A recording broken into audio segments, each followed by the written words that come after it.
کے ساتھ بتاؤ، آزاد پارک میں بنارس کے چپے چپے سے آئے ہوں گے لوگ، کونے کونے سے آئے ہوں گے لوگ، جب نصیحت کے لیے اور اپنی زندگی کو بدلنے کے لیے ایک جملہ کافی ہے، ایک جملہ کافی ہے، تو ہماری تو پوری زندگی جلسے سن سن کے ہو گئی ہے، ہماری تو پوری زندگی اجتماعات کرتے کرتے اور آپ کی سنتے سنتے گزر گئی ہے، پھر ہماری زندگیوں میں انقلاب کیوں نہیں آتا ہے؟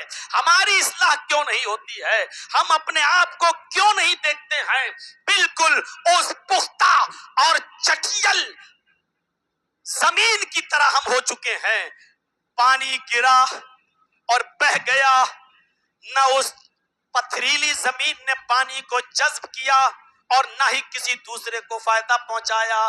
میرے بھائیوں، فطرت میں جس کی زندگی ہوتی ہے وہ سخت زمین کی طرح نہیں ہوتا بلکہ نرم زمین کی طرح ہوتا ہے۔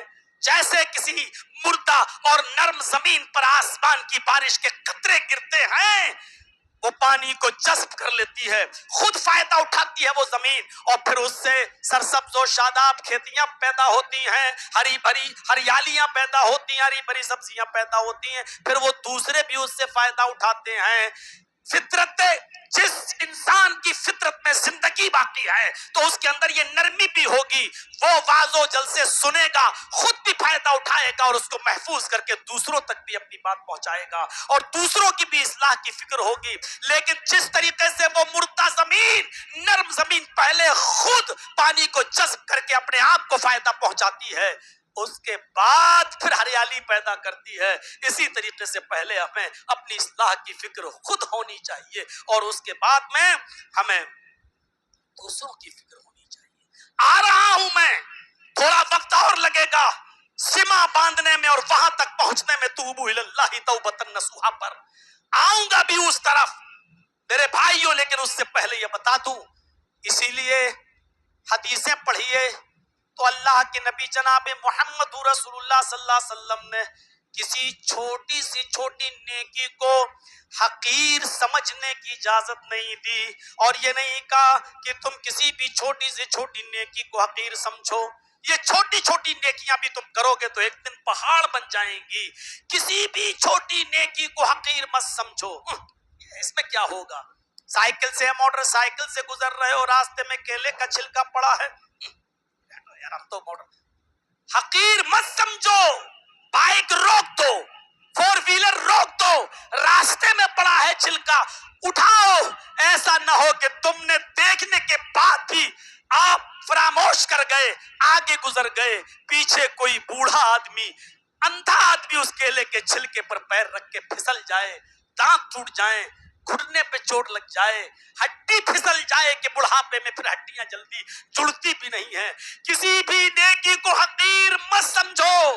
حضرت عائشہ فرماتی ہیں کہ اللہ کے نبی نے فرمایا کہ آئے خواتین کی جماعت، آئے عورتوں کی جماعت، اپنے پڑوس میں رہنے والی پڑوسن کو کوئی چھوٹی سے چھوٹی اور حقیر سے حقیر چیز دینے میں ہچکچاؤ مت، شرماؤ مت، اس کو حقیر مت سمجھو، تمہارے پاس جو بھی دینے کے لائق ہو وہ تم دے دیا کرو، اس کو دینے میں ہچکچاؤ نہیں۔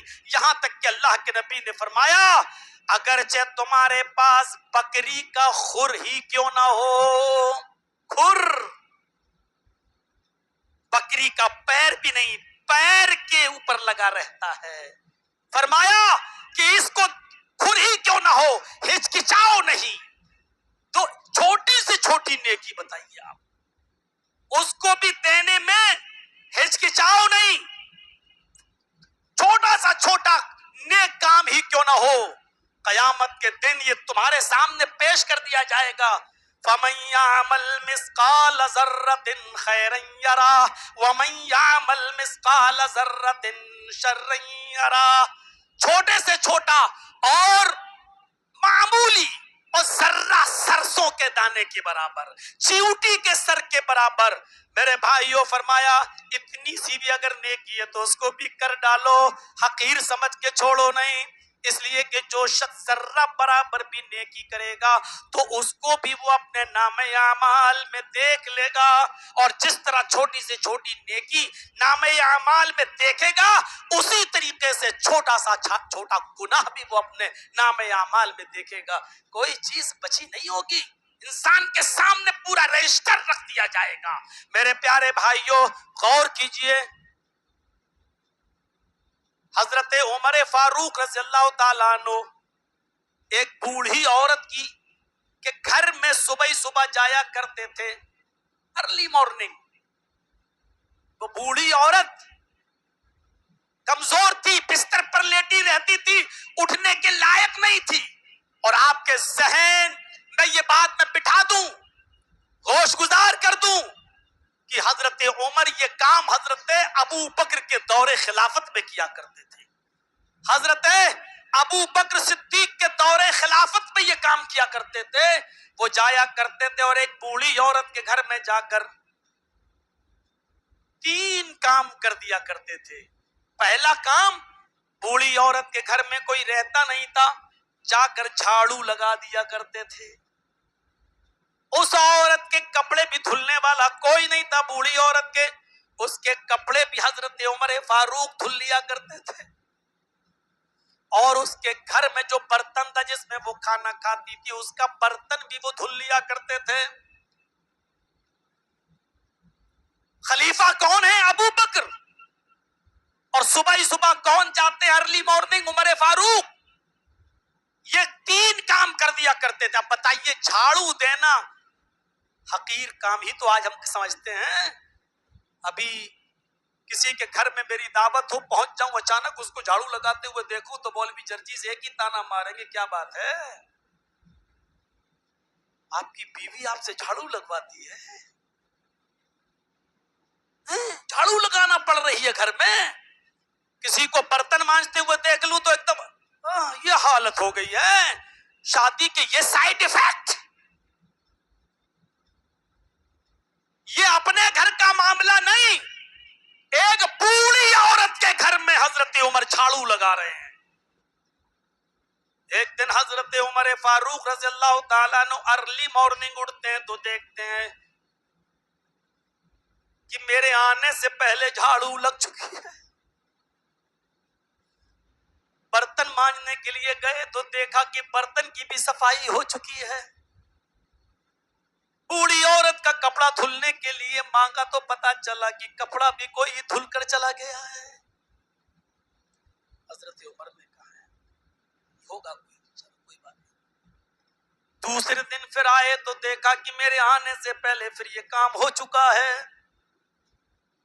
تیسرے دن اس گھر میں پھر داخل ہوتے ہیں تو کیا دیکھتے ہیں کہ آج بھی کوئی مجھ سے بھی پہلے آیا اور یہ کام کر گیا. حضرت عمر نے کہا جو کام میں کرتا تھا اور کسی کو پتا نہیں تھا اب کوئی اور کر رہا ہے، پتہ لگانا چاہیے کہ آخر یہ کام کرتا کون ہے، یہ کام کرتا کون ہے. دیکھیں تو صحیح، چھپ گئے رات ہی میں، آدھی رات کے بعد چھپ گئے کہ دیکھیں آج کون آتا ہے. درخت کی آڑ میں چھپ گئے. کوئی شخص آیا، اندر داخل ہو گیا، جھاڑو دینے لگا، برتن مانجنے لگا، کپڑے دھلنے لگا. حضرت عمر اس وقت تو اندھیرے کی وجہ سے نہیں پہچان سکے، لیکن جب گھر کے اندر داخل ہوتے ہیں کہ دیکھیں یہ شخص ہے کون تو پتہ چلا کہ یہ کوئی اور شخص نہیں ہے، وہ اس عرب کے خطے کا حاکم وقت، خلیفہ وقت ہے، وہ حضرت ابو بکر صدیق رضی اللہ تعالیٰ عنہ ہیں، جو خلیفۃ المومنین ہیں، خلیفۃ المسلمین ہیں، اور ہم سے بھی پہلے اٹھ کر اس بوڑھی عورت کے گھر میں جھاڑو لگا دیا کرتے ہیں، برتن مانج دیا کرتے ہیں، اور اس کے کپڑے بھی دھل دیا کرتے ہیں. میرے بھائیوں، جھاڑو لگانا، مولوی چرچیز جلدی مسجد میں داخل ہوتے وقت اللہ کے گھر میں بھی بہت جلدی تیار نہیں ہوگا جھاڑو اٹھا کر. میرے بھائیوں، سب کے سامنے مسجد کو صاف کرنے کے لیے شاید اکیلے میں یہ کام کر بھی لوں، لیکن سب کے سامنے شاید شرما جاؤں، حیا آ جائے. لیکن حضرت ابو بکر صدیق رضی اللہ تعالیٰ عنہ خلیفہ ہیں، لیکن خلافت کا کوئی